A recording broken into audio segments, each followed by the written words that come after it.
So that means Danny Scott gets a really long introduction. Thank you, Matt, by the way. Danny is Associate Professor of Surgery at the University of Texas Southwestern Medical School in Dallas and Director of the Southwestern Center for Minimally Invasive Surgery. He is truly a gentleman and a scholar. But Danny's going to talk to us about a very practical issue now. I think many of us have learned on the basis of scholarship such as Jerry and Matt have shown us to appreciate that our training paradigm needs to change. But the challenge is for a program director or an educator where the rubber meets the road, how do you actually find the time and help and support to implement simulation training and take advantage of this kind of scholarship as it comes down the pike to us? And that's what Danny's going to talk to us about.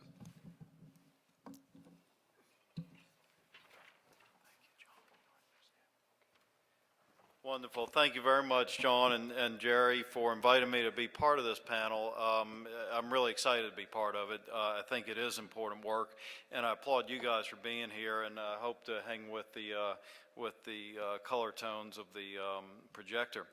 My disclosures are listed here, and I'm fairly comfortable, as Matt said in his, I don't think these are relevant to my talk, but we are asked to disclose fully to you our relationships. So to start with, I think in talking about this topic of finding the time and the help that we need in the skills lab to implement these curricula, we need to reflect on our goals. What are our goals? Obviously, to meet the RRC requirements, to enhance surgical education really is probably more at the forefront of our mission here at SAGES of patient care. And the idea is to train our residents before we get to the OR, because as a educator, it's much more meaningful for me to be able to for that learner to pay attention to the nuances of anatomy and to really learn the complexities of the procedure at hand, to be able to talk about the pathophysiology, not to learn basic eye-hand coordination skills. And obviously, we're interested in efficiency. So what are the hurdles? We all face these hurdles of finding the right equipment, finding the right space. Kind of as a reference, the ACS criteria are listed here, and these are not necessarily easy. I think since the ACS came out with criteria, many of us have used this as leverage to go back to our institutions and say, hey, we need this type of support. Location, proximity, and access are all important. If your skills lab is way far away from any of the relevant clinical areas, then it will never be used. Cultural hurdles are not often talked about, but I can tell you it's a battle of attrition. If you stick with this and stick your vision out and get the appropriate buy-in, the naysayers will eventually either graduate if they're trainees or go away if they're other colleagues. So buy-in at all levels is important. Logistical hurdles are fairly sizable. Scheduling, we have a residency of some 91 to 95 surgery residents at my institution. These are logistical hurdles. We all deal with the constraints of the work hours, but when it comes to skills training, this is very important. When we have to release residents home at noon post-call, we can't really succeed if we're going to schedule sessions in the afternoon. So we take that into consideration. Vacations, we have to excuse as absences, but they have to be accommodated. Number of users versus number of simulators. I'm a big fan of FLS because if a box breaks, I can replace it for $2,000 compared to some of our higher end virtual reality equipment. I actually don't use it much because we have such throughput that if it breaks, my whole schedule is wrecked. Competition with clinical duties inevitably pops up. I'll tell you how we deal with that. It's basically with a stick, not a carrot. After years of doing this, this is our firm belief that that's the correct approach. Attendance and enforcement are important issues. The educational hurdles, I think we've made a lot of headway. The faculty need to be well prepared. The educators, facilitators, or a lot of times we call them skills lab coaches, the proctors, they need to be available and prepared. Curriculum content, you can either do it yourself, or I'm much more of a fan of adopting standardized curricula that already exist and not recreating the wheel. There's no way that most mortal human beings could ever replicate what Jerry has done on the validation and others have done on the validation of this type of project. So there's no reason to me at this point in time to go out and kind of make your own curriculum just to be unique. It's much nicer to adopt what others have done. So where have we gone and where are we headed on this? Back in 2004, my team down at Tulane at that time did a survey study, and we showed we got a good response rate, 64% out of the programs in the United States, out of the 253 programs in the U.S. What we saw was that laparoscopic skills training labs did exist, but that the equipment was extremely variable, that there were no standardized curricula, and that only about half of these programs, 55%, actually had a skills lab.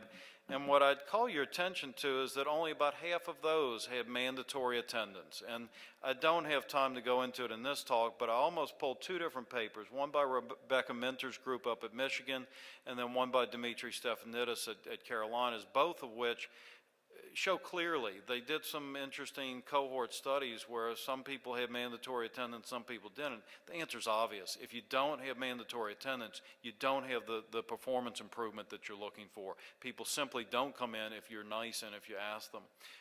So again, we go with a mandatory attendance and penalties. And the penalty in our program is actually to put a letter in the residency file in their professionalism portfolio that they missed a mandatory conference. What implications that has, we don't know, but that's what our program director originally asked us to do, and it seems to carry some weight with the resident learners. So we have gained a lot of momentum as outlined on this slide. SAGES and ACS really were at the forefront, way ahead of the pack in '04, but luckily a lot of things have happened since that time to give many of our institutions, again, leverage to say we need the help to pull this off. We also now know what I would consider best practices in these types of educational endeavors. You've heard these concepts before, including in some of the lectures today: deliberate practice, structured training, and distributed training. So those are some of the things that we want to keep in mind as we go to implement these curricula. And then proficiency-based training. You heard this in Matt Ritter's talk. You know, it boils down to avoiding the use of arbitrary training endpoints that now we know better. 10 years ago, we didn't. I have many studies published where we used arbitrary endpoints and started really turning that differently with Neil Seymour's study. The VR to OR study in Annals really gave us that tidbit of looking at proficiency-based endpoints. It does tailor the experience, and we think that that's very important because everybody's not created the same. Even if they're a very homogeneous cohort of interns or med students, they still have different backgrounds and different attributes. This is the proficiency-based curriculum that you heard about. I'm going to use it as an example for how to best find the time and the layout and to implement these types of projects. So here is our model, and I'll just suggest it as a model. Does one size fit all? No. You have to tailor it to your institution and your culture and your schedules and your needs. But this is a model that has served us very well for the last 4 or 5 years in a very busy residency training program. And the way we do this is that we take our group, we do a group orientation, we give them an overview of the program, we give them the expectations. Clear expectations up front go a long way. It sounds kind of corny, but we give them a piece of paper with all of the to-dos. You are expected to complete these things, and here's your deadline for the date. It is a piece of paper that goes in their hand, and they can put it in their BlackBerries or the calendars or think about it later, but it gets them the message that this is a clear expectation up front. Didactic content, we orient them to the CD-ROMs, to the web. We give them their login. There's no excuses down the road that, oh, my login didn't work or we didn't get the message that this was expected. For manual skills, we watch the video tutorials that are available through the FLS program, and then you can stretch this and do one skilled proctor. Many of us are experienced enough where one of us can tackle 5 of them. If you have one of you and one of them, it's a luxury, but you can stretch it to this kind of ratio. And then we have each person do 1 repetition of each task. We actually score those, and we record those values. Why? Number 1, it shows the trainee a little bit of the scoring system, and it makes sure that they understand how to do these tasks. Number 2 is I'm always interested in pre-test versus post-test performance changes, and I think that's actually handy for 2 reasons. One is for the learner. It gives them a sense of feedback, at least formative feedback. as they go along. They know where they started. And oftentimes for us, summative feedback where we know really what is the endpoint is also handy in the right settings with IRB approval, et cetera, to collect the data and to document the impact that we are making from a programmatic standpoint. The next phase is self-training. Didactic content can be self-studied in a traditional fashion. The manual skills, we do not include this in the 80-hour work week, and we've undergone several RRC reviews successfully with these practices in place. It always comes up as a debate in these more kind of national forums, is this appropriate or not, but I can tell you we've had very good success with this methodology. We then ask them to self-practice to the proficiency levels that Dr. Ritter showed you that we developed several years ago. They have their own feedback system here with 24-hour, 7 days a week, 365 days a year to our lab. Well, I'm not there, and neither are my skills coaches when they're on call at night or on the weekends and when they find the time to do this, but the video tutorials are there always. And so they can watch the correct way to do these tasks. They can watch the error avoidance strategies, all of which we know are important to have available for them. If they need it, we're happy to proctor them additionally, but I can tell you that rarely occurs. Rarely does somebody really stumble on task 5 or the suturing drill or really need some tricks, and then we're happy to do it.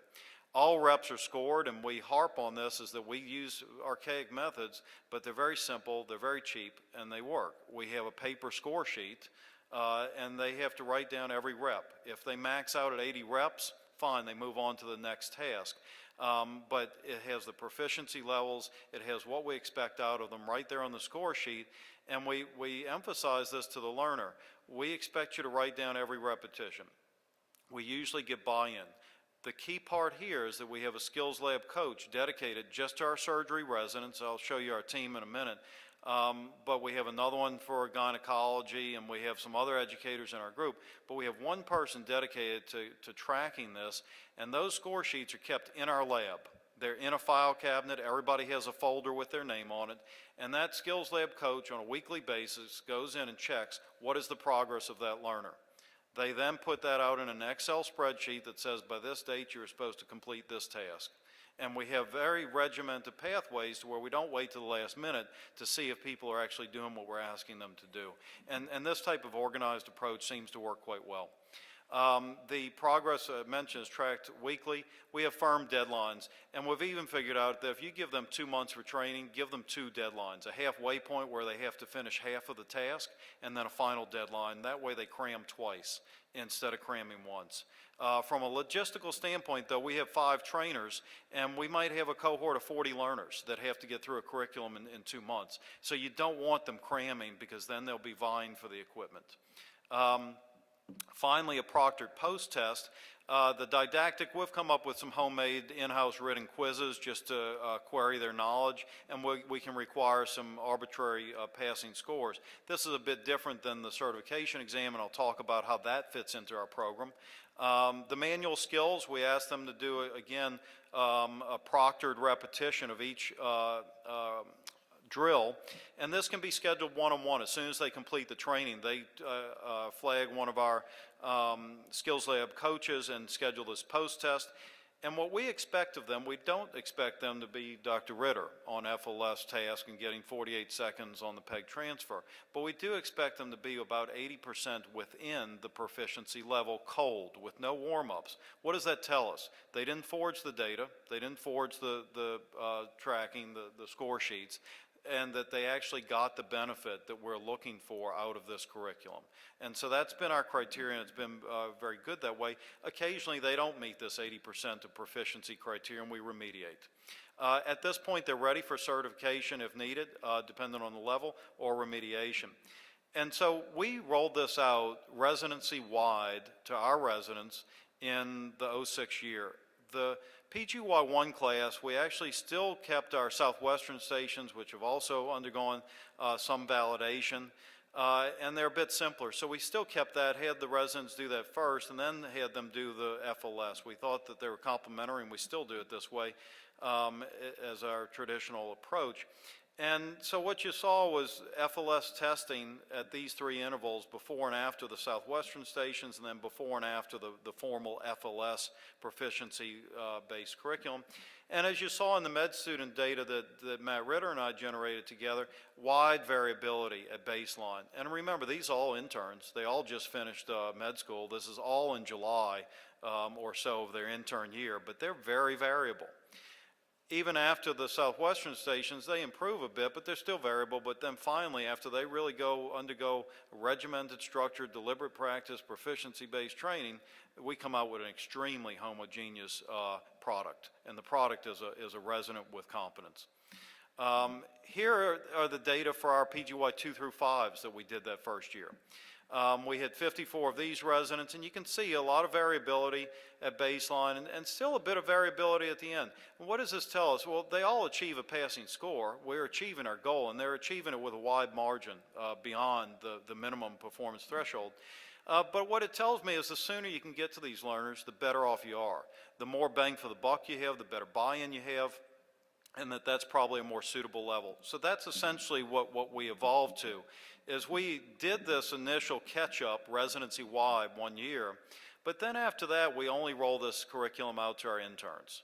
And we don't think it's appropriate to certify interns necessarily, so we certify at the PGY 4 level. That leaves us with a gap. What about when they're PGY 2s and 3s and then 4s in that intervening kind of time period until they certify? Well, we came up with this idea of doing ongoing proficiency-based training where every 6 months we take the 2 suturing tasks, the ones that we can get the most buy-in for, that are the most clinically relevant, and we test them. And if they hit the proficiency level cold, fine, they're done. They've documented that they have the requisite skills. But if not, we retrain again to proficiency. And what we found is after doing this, we collected these data over a 2-year period, and we got a 96% participation rate, which is pretty profound. And I think it gives credit to our model that if you take it seriously, then they will too. And here are the data. Task 4, you're looking at performance on the y-axis and the different testing intervals on the x-axis, the different PGY levels in different colors, and as you would expect, we see a tremendous, significant increase from baseline up to the initial post-test. After that, interestingly, over the first 6 months, despite our deep belief in the robust nature of this curriculum, we saw a significant decrease, a decrement in skills. And then with a little bit of repeated training, about anywhere from 40 to 70% of the cohort would need to retrain at these different intervals, we see a much more steady state. And out to almost 2 years, we see about 91% of skill retention. For task 5, some similar data, initial significant improvement, followed by an initial decrement that's certainly made up for by some ongoing training and some similar good long-term results at 2 years. These are the really more interesting data, and this is the certification exam. So what happened to these interns and other residents when we followed them up and down the road they did certify? This is their initial 5-task score after training, and then the certification examination. And we see that there really was no decrement when you look at this whole ongoing training package as a whole. And excellent retention, 92% to 23 months. And then here is really the important point, is that they all pass with flying colors after this kind of rigorous training. So how do you do this? The keys to success is to have an accessible lab that's maintained, to have good scheduling where there are clear expectations, and to have the curricula that's feasible and that's tailored to the available resources. Again, I'm not such a fan of this kind of training. I'm a big fan of this kind of training where it seems to work. So to start, keep it simple. Other keys to success, you have to have administrative support in numerous ways. You have to have chairman and program director support, otherwise it will not work. It's just that simple. I chair our technical skills curriculum committee for our Department of Surgery. You need oversight in that capacity to make sure that this is all working with numerous kind of constraints. So a supportive culture is critical. And then finally, the manpower is really the key to this operation. Chris Fisher is our skills lab coach for surgery residents. Catherine Powers is our skills lab coach for gynecology residents. We are a multidisciplinary center sharing this equipment. We also have urology, but they do not have the manpower to have their own skills lab coach. We also have Debbie Hogg, who's our lab coordinator for animals and cadavers and research, and she doubles in this environment and is very good at helping us with pre-test or post-test. And Seifu Tesfaye is one of our senior educators and helps with this as well. And so here's the team, and then periodically we have two research fellows currently, Genevieve Dulon and Nabila Rain. And so this kind of team approach where it's not just one person, it's certainly not one clinical person with a lot of other job descriptions like myself, like a lot of you guys, you can't do it that way. So I think finding the time as organization support and finding the help is having a team to bring this together. So I'll leave you with those thoughts. Thank you very much for including me.